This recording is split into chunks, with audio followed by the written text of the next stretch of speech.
और काहे ना मजे में रही। तो देखी है पहला वीडियो के झलक।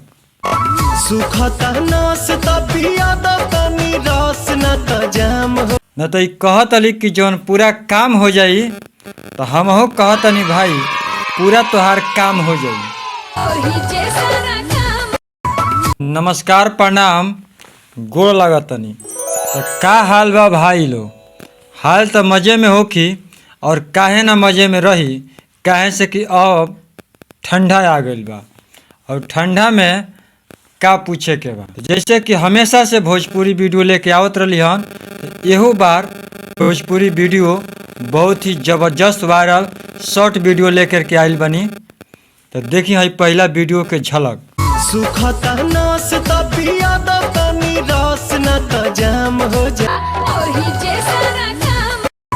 हो जी इतना जबरदस्त तरीका बताओ तली।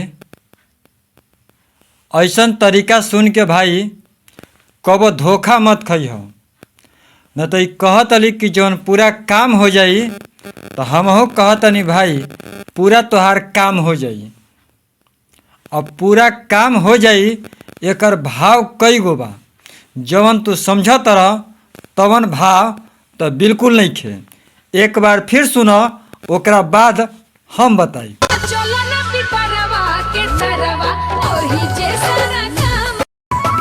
फिर से उहे भौजी के वीडियो सुन लो और उहे बात सुन लो तो फिर तोहरा दिमाग में उहे बात घूमता। तो हम बताओ तनी कि भैया जैसे ही रास्ता छोड़ के आ रास्ता के किनारे गइल तो जवन पॉकेट में रुपया पैसा ले ले वाला पॉकेट में मोबाइल बा एप्पल वाला आ चाहे कौनो मोबाइल घड़ी आ चाहे अंगूठी चाहे सोना का सिकड़ी पहनले वाला तो कुल साफ हो जाई। वैसे ई भौजी इहे कहतिया। तो रास्ता में देख के ऐसन कुल फेरा में बिल्कुल मत पड़ो। हई देख जबरदस्त एगो ट्रेंड चलल बा यूट्यूब पर, इंस्टाग्राम पर, फेसबुक पर कुल पर वायरल होता। आई वीडियो देख के हमरो पर कुछ असर पड़ गई बा। तो पहले वीडियो के बात सुनो ओकरा बाद हम बताओ तनी।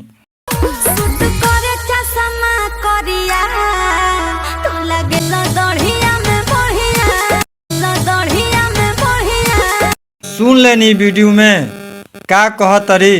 ऐसे तो कई हफ्ता से हमहू दढ़िया नहीं बनवावत। सही लागता। ई वीडियो देख देख के और सुन के हमारो मन में शौक जागल बा कि तनी हमहू दाढ़ी रखी वाकई में बढ़िया लागत तनी कि ना। आपकी दाढ़ी बहुत अच्छी लगती है तभी तो रखी है। जबरदस्त लिखे वाला भाई गाना लिखले बा। अखिया पर सोवे चश्मा करिया अब बड़ा निक लागेला तोहार दढ़िया। कहिया से सरवा दाढ़ी निक लागे लागल। कितना आदमी दाढ़ी छील छील के बढ़िया हैंडसम अच्छा देखे का प्रयास करता। अब ई सरवा केहू गाना लिख दिलस कि दढ़िया बढ़िया लागे लागल। तब से हम सोचत रही कि आदमी अगर दढ़िया पर काहे ध्यान देले बा। अब जाके ई बात के पता चलल हो कि दढ़िया यही खातिर आदमी रखता। सरवा हमार तो उतना दाढ़ी जमले नहीं खे। नहीं अच्छे लागता नहीं बुरे लागता पते नहीं के चलत। आ गली या मोहल्ला में तो आदमी एकदम टोक टोक के मतलब पूछ पूछ के परेशान कर देले बा कि भाई का बात बा। अगर तू दढ़िया वढ़िया बनवावत नहीं ख उमा एक गो पाकल बार बा वो अच्छा लागत नहीं खे। लेकिन इस सोशल मीडिया पर एगो अलगे धमाल लोग मचैले बा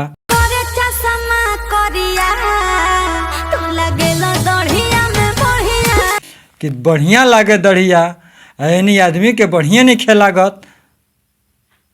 जरूर कुछ दाल में कला बा। तो दाल में कला का बा यह बात के जाने खातिर अगला वीडियो देखी।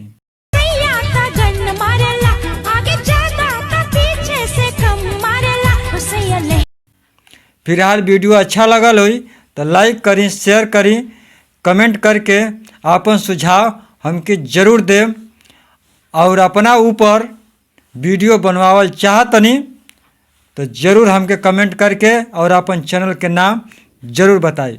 फिलहाल अभी दी इजाज़त, नमस्कार, गोड़ लागतनी।